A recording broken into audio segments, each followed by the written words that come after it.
الحمد لله رب العالمين والعاقبة للمتقين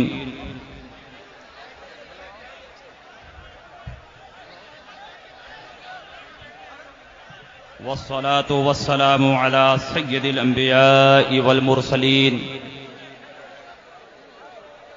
وعلى آله وأصحابه أجمعين. أما بعد،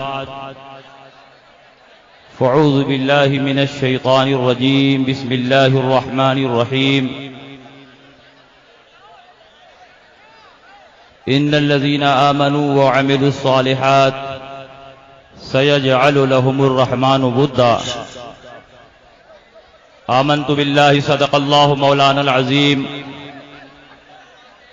وصدق رسوله النبي الأمين المكين الكريم ونحن على ذلك لمن الشاهدين والشاكرين والحمد لله رب العالمين.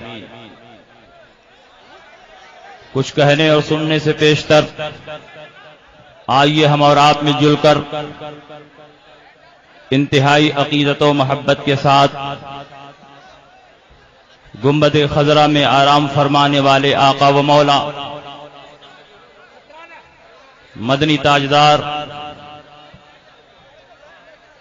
روحی فدا صلی اللہ تعالی علیہ وسلم کی بارگاہ میں جھوم جھوم کر درود شریف کا نذرانہ عقیدت پیش کریں اور پڑھیں اللہم صلی علی سیدنا و شفیعنا و حبیبنا و مولانا محمد وبارک وسلم صلاۃ و سلاما علیک یا رسول اللہ صلی اللہ تعالی علیہ وسلم.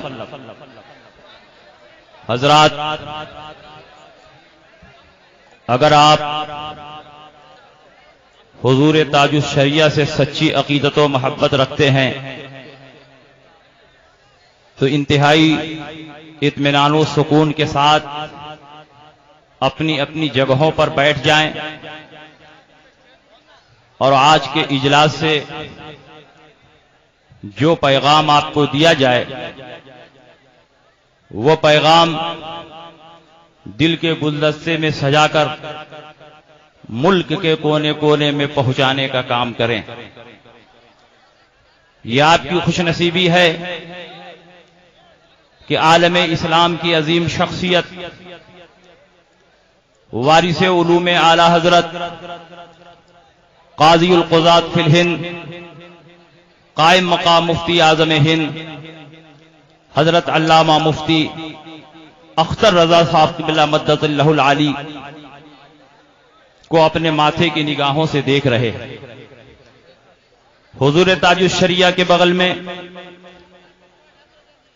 حضور تاج الشریعہ کے شہزادے گرامی قائد ملت مفکر اسلام حضرت علامہ اسجد رضا صاحب قبلہ مدد اللہ العالی بھی تشریف فرما. اس اسٹیج پر دنیائے علم و ادب کی معروف و مشہور شخصیت ہزاروں ہزار علماء اور مفتیان کرام کے استاذ الاساتذہ ممتاز الفقہا محدث کبیر سلطان المناظرین حضرت علامہ مفتی ضیاء المصطفیٰ صاحب قبلہ دامت فیوزہم بھی تشریف فرما. میرے محب گرامی پیکر علم و ادب حضرت علامہ مفتی عاشق حسین صاحب قبلہ کشمیری مدد اللہ العالی بھی تشریف فرما.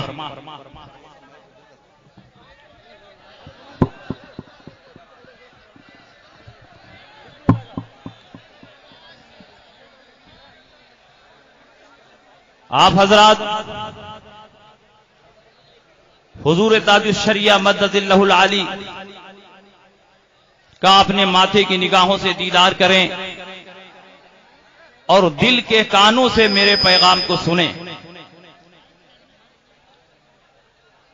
انسانوں کا یہ ٹھاٹھے مارتا ہوا سمندر جس کی کاؤنٹنگ اور جس کی گنتی ہم لوگوں کے بس میں نہیں ہے، یہ سب حضور تاج الشریعہ مدد اللہ العالی کی مقبولیت اور محبوبیت کی دلیل ہے کہ حضور تاج الشریعہ جس آبادی میں قدم رکھتے ہیں انسانوں کا سیلاب امٹ پڑتا ہے، جس ویرانے میں قدم رکھتے ہیں سنیت کی کھیتی لہلہانے لگتی ہے، دنیا کے جس ایئرپورٹ پر اترتے ہیں چاہے گورے ہوں یا کالے ہوں حضور تاج الشریعہ مد ظلہ العالی کو دیکھتے رہ جاتے ہیں۔ حجت الاسلام کے آئینہ کمال و جمال کو دیکھنے کے بعد نہ جانے کتنے گورے اور کتنے کالے حضور تاج الشریعہ مد ظلہ العالی کے دستے حق پرست پر اسلام قبول کر کے سنیت کے دامن سے وابستہ ہو جاتے ہیں۔ آج جو لوگ اپنے آپ کو مناظر اسلام کہہ رہے ہیں اور تاج الشریعہ مد ظلہ العالی پر یہ سوال کھڑا کر رہے ہیں کہ حضور تاج الشریعہ کو قاضی القضات کس نے بنایا ہے، میں تم سے پوچھنا چاہتا ہوں کہ تم نے ہندوستان میں کتنے مناظرے کیے ہیں کہ تم اپنے آپ کو مناظر اسلام کہہ رہے ہو؟ میرا اپنا یقین ہے کہ تم نے آج تک مناظرے کی کسی مجلس میں شرکت بھی نہیں کی ہوگی، شرائط مناظرہ بھی نہیں طے کیا ہوگا، کسی مناظرے کی محفل میں آج تک تمہاری شرکت ہی نہیں ہوئی ہے اور تم آپ کو مناظر اسلام کہہ رہے ہو۔ میں کہنا چاہتا ہوں حضور مد ظلہ العالی حضور محدث کبیر دامت فیضون نے ہندوستان میں درجنوں مناظرے کیے ہیں، سینکڑوں مناظرے میں شرائط مناظرہ طے کر کے آپ نے تحریری طور پر بھیجے ہیں، اور جہاں خود نہیں جا سکے محدث کبیر نے اپنے شاگردوں کو بھیجا ہے اور پردے کے پیچھے سے بیٹھ کر مناظرے کی باریکیوں کو سمجھایا ہے، تب جا کر کے سنیوں کو فتح مبین حاصل ہوئی ہے۔ محدث کبیر ہندوستان کے سب سے بڑے مناظر ہیں، لیکن کبھی انہوں نے اپنی زبان سے نہیں کہا ہم مناظر ہیں، اور تم نے کسی مناظرے میں شرکت نہیں کی، مناظرے کی محفل میں شریک نہیں ہوئے، اور تم کہتے ہو کہ ہم مناظر اسلام ہیں۔ پیلی بھیت میں پیدا ہونے سے کوئی مناظر نہیں ہو جاتا۔ تاج الشریعہ مد ظلہ العالی ہندوستان کے قاضی القضات ہیں، اور تم سوال اٹھاتے ہو کہ تاج الشریعہ کو قاضی القضات کس نے بنایا؟ میں پوچھتا ہوں اعلیٰ حضرت عظیم البرکت کو قاضی القضات کس نے بنایا؟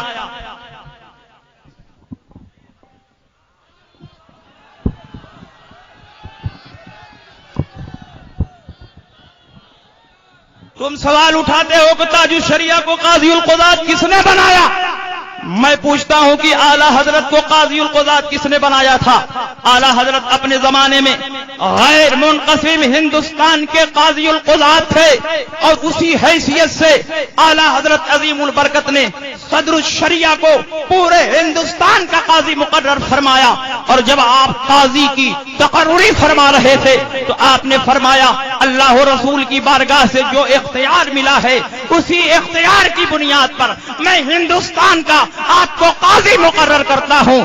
آج سے آپ کے فیصلے کی وہی حیثیت ہوگی جو کسی قاضی اسلام کے فیصلے کی حیثیت ہوتی ہے۔ میں کہنا چاہتا ہوں کہ اعلیٰ حضرت عظیم البرکت چونکہ اپنے زمانے میں غیر منقسم ہندوستان کے سب سے بڑے عالم تھے، اس لیے اللہ و رسول کی طرف سے قاضی القضات کے لیے اعلیٰ حضرت عظیم البرکت منتخب تھے۔ اسی طرح آج ہندوستان کے سب سے بڑے عالم تاج الشریعہ ہیں، اس لیے اللہ و رسول کی بارگاہ سے تاج الشریعہ ہی قاضی القضات کی حیثیت سے منتخب ہے۔ سبحان اللہ سبحان اللہ سبحان اللہ سبحان اللہ۔ آج کئی مہینوں سے ایک قضیہ چل رہا ہے، واٹس ایپ اور سوشل میڈیا پر ہنگامہ کھڑا ہے کہ محدث کبیر علامہ ضیاء المصطفیٰ صاحب نے فلاں صاحب کے سسر کو دیوبندی کہہ دیا، اور چونکہ وہ دیوبندی نہیں ہے سنی ہیں، اس لیے کسی مسلمان کو دیوبندی کہنا چونکہ کفر ہے، محدث کبیر پر کفر پلٹ گیا۔ اب محدث کبیر توبہ کریں، تجدید ایمان اور تجدید نکاح کریں۔ سوشل میڈیا پر بھدی بھدی گالیاں حضور محدث کبیر کو دی گئی ہیں، اور ایسے لوگوں نے گالیاں دی ہیں جو محدث کبیر کے سامنے ایک سطر عربی کتاب کی عبارت بھی نہیں پڑھ سکتے، فارسی کتاب کا ترجمہ بھی نہیں کر سکتے، محدث کبیر کی موجودگی میں ایک حدیث کی اشارہ بھی نہیں کر سکتے، وہ آج محدث کبیر کو گالیاں دے رہے ہیں۔ کیا تمہارے ماں باپ نے تم کو تہذیب نہیں سکھائی ہے، تم انسانیت سے بالکل عاری ہو۔ بڑے اور چھوٹے کا فرق بھی اب ختم ہو گیا ہے۔ جس عالم ربانی نے ہندوستان میں ہزاروں شاگرد پیدا کیے، ہزاروں مفتی پیدا کیے، ہزاروں محدث پیدا کیے، اس کی شان میں تم گستاخیاں کر رہے ہو اور اس کو کافر قرار دے رہے ہو۔ جب یہ قضیہ حد سے آگے بڑھا، سوشل میڈیا پر اختلاف بڑھا، حضور تاج الشریعہ مجد اللہ العالی نے اس اختلاف کو ختم کرنے کے لیے تاکہ سنیت کا نقصان نہ ہو، دونوں فریق کو نوٹس جاری کیا کہ دونوں میری بارگاہ میں آئیں، اپنی اپنی باتیں دلائل کے ساتھ رکھیں اور کتاب و سنت کی روشنی میں جو فیصلہ ہوگا وہ سنا دیا جائے گا۔ جب محدث کبیر کو بلایا گیا، محدث کبیر جاتے رہے، صفائی پیش کرتے رہے، لیکن شیطان کی طرح جو اکڑ گیا وہ پیلی بھیتی ہی میں رک گیا۔ محدث کبیر مجد اللہ العالی کے مقابلے میں تاج الشریعہ کی بارگاہ میں اس کو جانے کی جرات نہیں ہوئی۔ بار بار نوٹس بھیجی گئی، اس کا کوئی جواب نہیں۔ تاج الشریعہ کی بارگاہ میں بلایا گیا، اس مغرور نے تاج الشریعہ کی بارگاہ میں جانے سے انکار کر دیا۔ اگر اس کے باپ نے اس کو سکھایا ہوتا، اس کو تہذیب دی ہوتی، اس کو علم سے آراستہ کیا ہوتا، اس کو مشورہ دیا ہوتا کہ بڑوں کا حکم ہے بیٹے سر کے بل جاؤ، تاج الشریعہ اپنے ہیں، جو حکم ہوگا کتاب و سنت کی روشنی میں ظاہر فرمائیں گے، تم بھی تسلیم کر لو گے اور محدث کبیر بھی تسلیم کر لیں گے۔ محدث کبیر جاتے رہے، لیکن سنابل میاں ایک مرتبہ بھی حضور تاج الشریعہ کی بارگاہ میں نہیں پہنچے، اور پھر 10 شوال المکمر کو اجمیر مقدس سے جاہلانہ فتویٰ جاری کیا گیا کہ جس نے کسی سنی کو دیوبندی کہا، دیوبندی کہنے والا کافر ہے، اس پر توبہ، تجدید ایمان اور نکاح واجب ہے۔ میں آپ سے پوچھنا چاہتا ہوں، کیا کسی مسلمان کو دیوبندی کہنا مطلقاً کفر ہے یا اس میں کچھ تفصیل ہے؟ اعلیٰ حضرت عظیم البرکت علیہ رحمت و رضوان نے، حضور مفتی اعظم ہند نے، حضور شارح بخاری نے اور خود حضور تاج الشریعہ مدد اللہ العالی اپنے فتووں میں تفصیل کرتے ہیں کہ جب ایک مسلمان دوسرے مسلمان کو بربنائے اعتقاد دیوبندی کہے یا کافر کہے یا منافق کہے یا ہندو کہے یا پنڈت کہے یا پجاری کہے یا پادری کہے یا یہودی کہے یا عیسائی کہے، اگر بربنائے اعتقاد کہہ رہا ہے تو قائل کے اوپر کفر پلٹ جائے گا، اور بربنائے اعتقاد نہیں کہہ رہا ہے، سب کو شبم کے طور پر کہہ رہا ہے یا کسی اور وجہ سے کہہ رہا ہے تو قائل پر حکم کفر نہیں پلٹے گا۔ یہی در مختار میں بھی لکھا ہوا ہے، اٹھاؤ در مختار کتاب الحدود باب التعزیر۔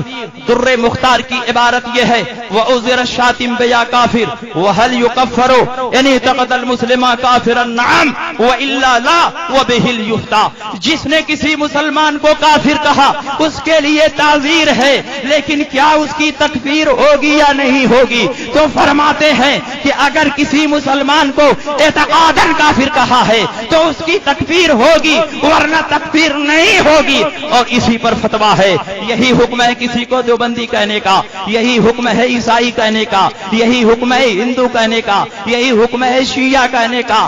فقہاء کرام اس میں تفصیل بیان کرتے ہیں، جب تک بربنائے اعتقاد نہ کہا ہو کہنے والے پر کفر نہیں پلٹے گا۔ فقہاء کرام تو یہ بھی فرماتے ہیں کہ اگر قائل سے کفر صریح ظاہر ہو اور وہ کفر صریح متبین ہو، لیکن اس وقت تک اس قائل کی تکفیر نہیں ہوگی جب تک شبہہ فی الکلام، شبہہ فی التکلم، شبہہ فی المتکلم موجود ہے۔ ثبوت کے لیے اٹھاؤ حضور مفتی اعظم ہند کا رسالہ الموت الاحمر، ثبوت کے لیے اٹھاؤ اعلیٰ حضرت عظیم البرکت کا رسالہ القبۃ الشہادیہ۔ حضور مفتی اعظم ہند علیہ رحمت و رضوان فرماتے ہیں، جب تک ان تینوں شبہات میں سے کوئی شبہہ موجود ہے قائل کی تکفیر نہیں ہو سکتی ہے۔ جب کفر صحیح کا یہ عالم ہے کہ ادنا شبہہ یہ قائل کو تکفیر سے بچا لے رہا ہے، تو جس آدمی نے وہ جملہ کہا ہو جو جملہ کئی معنی کا احتمال رکھتا ہے، تو وہاں بلا تفصیل قائل کی تکفیر کرنا یہ فتاوی رضویہ کے خلاف ہے، فتاوی مصطفیہ کے خلاف ہے، فتاوی شارح بخاری کے خلاف ہے، علامہ شامی کی تصریحات کے خلاف ہے، بلکہ رسول اللہ کی حدیث کے بھی خلاف ہے۔ آئیے میں رسول پاک کی کچھ حدیثیں آپ کے سامنے اختصار کے ساتھ پیش کر دوں۔ اعلیٰ حضرت عظیم البرکت کا ایک رسالہ ہے الامن والعلا، بہت ہی شاندار رسالہ ہے. حضور تاج الشریعہ نے اس رسالے کی عربی زبان میں تعریف فرمائی ہے، اس کا ترجمہ فرمایا، اور ترجمہ اس قدر رواں دواں ہے کہ پڑھنے سے یہ احساس ہی نہیں ہوتا کہ یہ کسی کتاب کا ترجمہ ہے، محسوس یہ ہوتا ہے کہ یہ مستقل کتاب ہے. اعلیٰ حضرت عظیم البرکت اس میں ایک روایت نقل فرماتے ہیں کہ حضرت عائشہ صدیقہ رضی اللہ تعالی عنہا، حضرت ام کلثوم رضی اللہ تعالی عنہا جو حضرت عمر کی زوجہ محترمہ ہیں اور حضرت علی اور حضرت فاطمہ کی دختر ہیں، ایک مرتبہ حضرت عمر نے حضرت ام کلثوم کو بلایا، دیکھا کہ ام کلثوم رو رہی ہیں، پوچھا تم کیوں رو رہی ہو؟ تو حضرت ام کلثوم نے فرمایا ھذا الیہودی طانی کعب الاحبار انک علی باب من ابواب جہنم. یہ یہودی یعنی کعب احبار یہ کہتا ہے کہ آپ جہنم کے دروازوں میں سے ایک دروازے پر ہیں. حضرت عمر رضی اللہ تعالیٰ عنہ جن کو بارگاہ رسالت سے علم ظاہر اور علم باطن بھی ملا تھا، آپ فرماتے ہیں ماشاء اللہ، اللہ نے مجھ کو سعید پیدا فرمایا ہے. پھر آپ نے کعب احبار کو بلایا. کعب احبار پہلے یہودی تھے، تورات کے بہت بڑے عالم تھے، عہد فاروقی میں مسلمان ہوئے، قرآن کے بہت بڑے عالم ہوئے. حضرت کعب احبار کو حضرت عمر ابن خطاب رضی اللہ تعالی عنہ نے بلایا اور پوچھا کہ تم میرے بارے میں کیا کیا کہتے ہو؟ حضرت کعب احبار نے کہا امیر المومنین میرے بارے میں جلدی نہ کریں، ذی الحجہ کا مہینہ ابھی ختم بھی نہیں ہو پائے گا کہ آپ جنت میں داخل ہو جائیں گے. حضرت امیر المومنین نے فرمایا یہ کیا معاملہ ہے، کبھی تو جنت میں اور کبھی تو جہنم میں بتا رہا ہے؟ تو حضرت کعب احبار فرماتے ہیں کہ میں کتاب اللہ میں پاتا ہوں کہ آپ جہنم کے دروازوں میں سے ایک دروازے پر کھڑے ہیں اور لوگوں کو جہنم میں گرنے سے روک رہے ہیں. جب آپ کا انتقال ہو جائے گا تو لوگ قیامت تک جہنم میں گرتے رہیں گے لیکن کوئی نہیں مجھے بچائے گا. میں آپ سے پوچھنا چاہتا ہوں کہ حضرت ام کلثوم نے اس روایت میں حضرت کعب احبار کو یہودی کہا تو کیا یہودی کہنے کی وجہ سے ان کے اوپر کفر پلٹ گیا؟ حضرت عمر کے سامنے کہا جن کی رائے کتاب اللہ کے موافق ہوا کرتی تھی. حضرت عمر نے یہ نہیں فرمایا کہ تم نے ایک مسلمان کو یہودی کہہ دیا اس لیے تمہارے اوپر کفر پلٹ گیا، اس لیے کہ حضرت عمر کو معلوم تھا کہ جب تک بربنا اعتقاد کسی کو یہودی نہ کہا جائے قائل پر تکفیر نہیں ہوگی. لیکن نہ جانے کن جذبات میں آ کر حضور محدث کبیر کی عداوت و دشمنی میں آ کر انہوں نے بلا تفصیل حضور محدث کبیر پر کفر کا فتویٰ ٹھوک دیا. چونکہ یہ فتویٰ رضویہ کے خلاف ہے اس لیے ہم اس فتوے کو تسلیم کرنے سے انکار کر رہے ہیں. کل بھی فتویٰ رضویہ کے خلاف جب فتویٰ دیا گیا تھا تو ہم نے اس فتوے کو ماننے سے انکار کر دیا اور آج بھی فتویٰ رضویہ کے خلاف جو فتویٰ دیا جائے گا ہم اس فتوے کو ماننے سے انکار کرتے ہیں. حضور تاج الشریعہ مدذل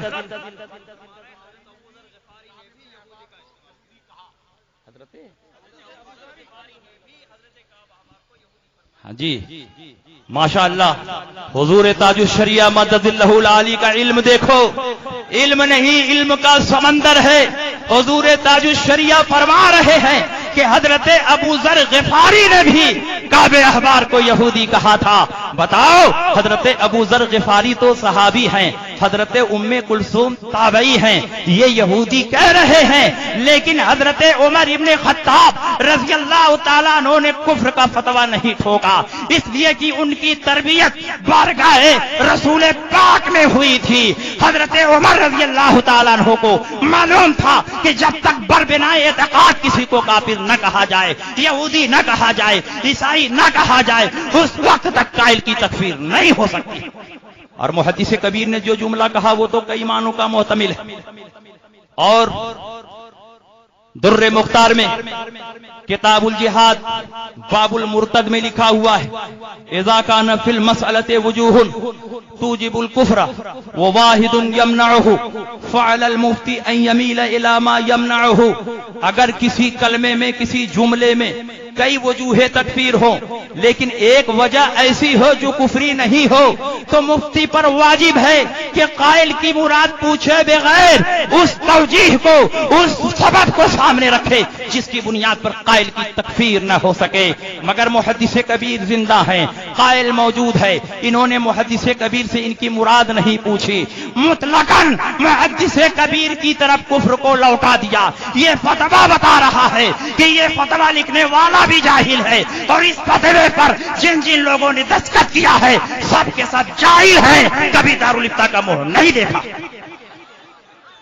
اور دوسری روایت سنو، ابو داؤد جلد ثانی کتاب السنہ باب ترک السلام علی اہل الاہواء، اس میں یہ حدیث موجود ہے. حضرت عائشہ فرماتی ہیں کہ ایک مرتبہ حضرت صفیہ کا اونٹ بیمار ہو گیا. حضرت زینب بنت جہش کے پاس ایک زائد اونٹ تھا. نبی اکرم صلی اللہ علیہ وسلم نے فرمایا کہ تم اپنا ایک زائد اونٹ صفیہ کو دے دو. حضرت زینب نے فرمایا انا اعطی تلک الیہودیتا، بھلا میں اس یہودین کو اپنا اونٹ دوں؟ میں اس یہودین کو اپنا اونٹ نہیں دوں گی. نبی پاک اس جملے سے سخت ناراض ہوئے، قطع تعلق فرما لیا، اور قطع تعلق کا سلسلہ تقریباً 2.5 ماہ تک جاری رہا. لیکن نبی اکرم صلی اللہ علیہ وسلم نے یہ نہیں فرمایا کہ اے زینب بنت جہش، چونکہ تم نے صفیہ کو یہودین کہہ دیا اور صفیہ مسلمان ہیں، اس لیے تمہارے اوپر کفر کو پلٹا دیا گیا ہے، تم توبہ کرو، تجدید ایمان اور نکاح کرو. نبی اکرم نے یہ فیصلہ نہ سنایا جس نبی نے یہ فرمایا تھا ایما امرئین قال لاخیہ کافر فقد باع بها احدهما، جس مسلمان نے کسی مسلمان کو کافر کہا تو دونوں میں سے کسی نہ کسی پر یہ کفر پلٹے گا. جس کو کافر کہا اگر اس میں کفر کی کوئی بات موجود ہے تب تو ٹھیک، ورنہ کہنے والے پر کفر پلٹ جائے گا. اسی نبی کے سامنے حضرت زینب حضرت صفیہ کو یہودین کہہ رہی ہیں، لیکن نبی اکرم یہ فیصلہ نہیں دے رہے ہیں کہ چونکہ تم نے ایک مسلمان کو یہودی کہہ دیا اس لیے تم پر کفر پلٹ گیا. کیونکہ نبی کو معلوم تھا کہ زینب بنت جہش پر بنائے اعتقاد نہیں یہودین کہہ رہی ہیں، بلکہ یہودی الاصل ہونے کی وجہ سے انہیں یہودی کہہ رہی ہے. اور جب کسی اور وجہ سے ہندو کہا جائے، کافر کہا جائے، یہودی کہا جائے، عیسائی کہا جائے، پر بنائے اعتقاد نہ کہا جائے تو قائل کی تکفیر نہیں ہو سکتی ہے. اس لیے تمہارا فتویٰ رسول اللہ کے حدیث کے بھی خلاف ہے، عمر کے عمل کے بھی خلاف ہے، فتویٰ رضویہ کے بھی خلاف ہے. اس لیے تمہارا فیصلہ، تمہارا فتویٰ تسلیم نہیں کیا جائے گا. فتویٰ وہ مانا جائے گا جو حضور تاج الشریعہ نے صادر فرمایا. حضور تاج الشریعہ نے صاف اور واضح لفظوں میں لکھ دیا محدث کبیر پر کوئی الزام ثابت نہیں. اور بربنائے شہرت جب کسی کو دیوبندی کہہ دیا گیا تو چونکہ شہرت کی بنیاد پر اس نے دیوبندی کہا ہے، بطور سب و شتم کے نہیں کہا ہے کہ اس کے اوپر توبہ واجب ہو جائے، بربنائے اعتقاد نہیں کہا ہے کہ اس کے اوپر کفر پلٹ جائے، شہرت کی بنیاد پر کہا ہے، اس لیے قائل پر کوئی الزام ثابت نہیں ہوتا. اور اعلیٰ حضرت عظیم البرکت نے الامن والعلا میں اور اپنے ایک رسالہ جو بیعت و ارادت کے سلسلے میں ہے، اعلیٰ حضرت عظیم البرکت نقاء الصلافہ فی احکام البیعت والخلافہ میں تحریر فرماتے ہیں شہرت وہ چیز ہے کہ رشتہ خلافت درکنار، رشتہ نسب کے صدحہ احکام حلال و حرام وہ حقوق و زمام کا مدار ہے، شرعاً عقلاً عرفاً ہر طرح ثابت ہو جاتا ہے. ہم شہادت دیتے ہیں کہ صدیق اکبر ابو قحافہ کے بیٹے ہیں، ہم شہادت دیتے ہیں کہ امام زین العابدین حضرت امام حسین کے بیٹے ہیں. یہاں سوائے شہرت کے ہمارے پاس کیا دلیل موجود ہے؟ اعلیٰ حضرت عظیم البرکت نے ظاہر فرما دیا کہ شہرت کو کیا مقام حاصل ہے. اسی میں ایک صفحہ آگے اعلیٰ حضرت لکھتے ہیں دور کیوں جائیے، سلاسل طریقت کو دیکھیے، ہر سلسلے میں بتوسط حسن بصری رضی اللہ تعالیٰ عنہ حضرت علی سے انتساب موجود ہے، لیکن جماہیر اکابر ائمہ محدثین فرماتے ہیں کہ حسن بصری کو حضرت علی سے سماعت ثابت نہیں ہے، لیکن دلیل شہرت کہتی ہے کہ حسن بصری حضرت علی کے خلیفہ و مجاز ہیں، اسی شہرت کی بنیاد پر تمام سلسلے حضرت علی تک پہنچتے ہیں، حضرت علی سے متصل ہے۔ جب شہرت کا یہ مقام ہے تو شہرت کی بنیاد پر اگر کسی مسلمان نے دوسرے مسلمان کو دیوبندی کہہ دیا تو قائل پر کوئی الزام نہیں ہے۔ اور وقت بہت کم ہے، ایک آخری بات میں آپ کے سامنے پیش کر کے رخصت ہو رہا۔ حضور تاج الشریعہ مدد اللہ العالی نائب غوث الورا ہیں، وارث علوم اعلی حضرت ہے۔ آج جب تاج الشریعہ مدد اللہ العالی نے ان سے صرف نظر کر لیا ہے، ان کی سرکشی اور گستاخی کی بنیاد پر کل تک محدث کبیر کی گستاخیاں کر رہے تھے، ہم برداشت کر رہے تھے، لیکن گستاخی کرتے کرتے اتنی جرات بڑھ گئی کہ تاج الشریعہ اور علامہ اسجد رضا کی شان میں گستاخیاں کر رہے ہیں۔ آج کا یہ مجمع عام یہ پیغام دے دے کہ ہم سب کچھ گوارا کر سکتے ہیں، لیکن تاج الشریعہ اور علامہ اسجد کی شان میں ادنا توہین ہو تو کسی قیمت پر ہم برداشت نہیں کر سکتے۔ ایک منٹ آخری بات۔ آج تاج الشریعہ کو تاج الشریعہ ماننے سے انکار کر رہے ہیں اور ایک نئے تاج الشریعہ کا انتخاب کیا جا رہا۔ اجمیر سے ایک گدھا پکڑ کر لے آئے، اس پر خوبصورت زین ڈال دی، پھولدار چادر ڈال دی، ان کے کان میں پھونک دیا کہ حضور آپ گدھا نہیں ہیں بلکہ آپ تو براق ہیں، تیزی کے ساتھ آسمان پر پہنچ جائیے۔ میں بتانا یہ چاہتا ہوں کہ گدھا اگر کابل میں پیدا ہو تو وہ گھوڑا نہیں ہو جائے گا، اجمیر مقدس میں پیدا ہونے سے کوئی تاج الشریعہ نہیں ہو جائے گا۔ تاج الشریعہ ہونے کے لیے وارث علوم اعلی حضرت ہونا پڑے گا، اور اس دور میں پوری دنیا میں تنہا تاج الشریعہ کی ذات وارث علوم اعلی حضرت۔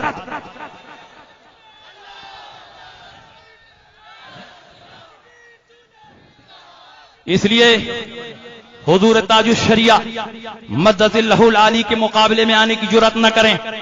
بڑے بڑے کچ کلاہوں نے ماضی میں حضور تاج الشریعہ سے ٹکرانے کی غلطی کی، جن کے دروازے پر عقیدت مندوں کی لائن لگتی تھی، آج سناٹا چھایا ہوا ہے۔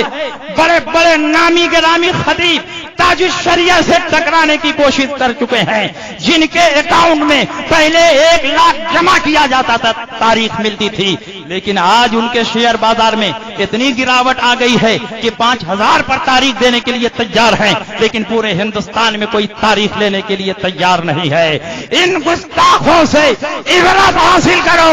اگر تم نے تاج الشریعہ کی شان میں ادنا گستاخی کی تو ہم باپ کی گستاخی برداشت کر لیں گے، ماں کی گستاخی برداشت کر لیں گے، لیکن تاج الشریعہ کی شان میں کوئی ادنا گستاخی کرے ہم اس کی زبان کھینچ لیں گے۔ تاج الشریعہ کی شان میں گستاخی نہیں برداشت کریں گے۔ تاج الشریعہ کو تاج الشریعہ کس نے بنایا؟ تاج الشریعہ کو قاضی القضات کس نے بنایا؟ میں تم سے پوچھتا ہوں کہ تم کو شیر ہندوستان کس نے بنایا؟ کیا جبریل امین سدرۃ المنتہا سے یہ بشارت لے کر تمہارے پاس آئے کہ تم شیر ہندوستان ہو، یا ہندوستان کے تمام علماء نے تمہاری درندگی کو دیکھ کر اجماع کر لیا کہ شیر تم ہی ہو؟ تم کس معنی میں شیر ہو؟ اگر حقیقی معنی کے اعتبار سے شیر ہو تو تم چڑیا خانے میں جا کر رہو، جنگل میں جا کر رہو۔ اگر معنی مجازی کے اعتبار سے شیر ہو یعنی بہادر، جری، شجاع، تو کیا وجہ ہے کہ جب کشمیر میں تم کو پیٹنے کے لیے ایک مجمع دوڑا تھا تو اسٹیج چھوڑ کر تم بھاگ چلے تھے، اور اسی دن سے تم فاتح کشمیر بن گئے؟ اگر واقعی تم بہادر تھے تو ڈٹ کر ان کا مقابلہ کرنا چاہیے تھا۔ اسٹیج سے بھاگنے والا کبھی شیر ہندوستان نہیں ہو سکتا۔ اس لیے وقت بہت کم ہے۔ حضور تاج الشریعہ مدد اللہ العالی کی محبت میں انسانوں کا ایک سمندر یہاں موجیں مار رہا ہے۔ آج کی تاریخ میں ان کی بھی ایک عالمی کانفرنس ہو رہی ہے، 10x10 کے کمرے میں کانفرنس ہو رہی ہے، لیکن تاج الشریعہ کی کانفرنس نے بتا دیا کہ ہم اگرچہ پیلی بھیت میں ہیں لیکن محبت تم سے نہیں تاج شریعہ سے کرتے ہیں، شہزادہ اعلی حضرت سے کرتے ہیں، وارث علوم اعلی حضرت سے کرتے ہیں، اور جب تک ہمارے دل میں تاج شریعہ کی محبت دھڑک رہی ہے، تاج شریعہ کی شان میں ادنا گستاخی کی جائے تو کسی قیمت پر ہم برداشت نہیں کریں گے۔ انہی باتوں کے ساتھ میں اپنی تقریر ختم کر رہا ہوں۔ اتنی نہ بڑھا پاکی داما کی حکایت، دامن کو ذرا دیکھ، ذرا بند قوا دے۔ وآخر دعوانا ان الحمدللہ رب العالمین۔ سبحان اللہ۔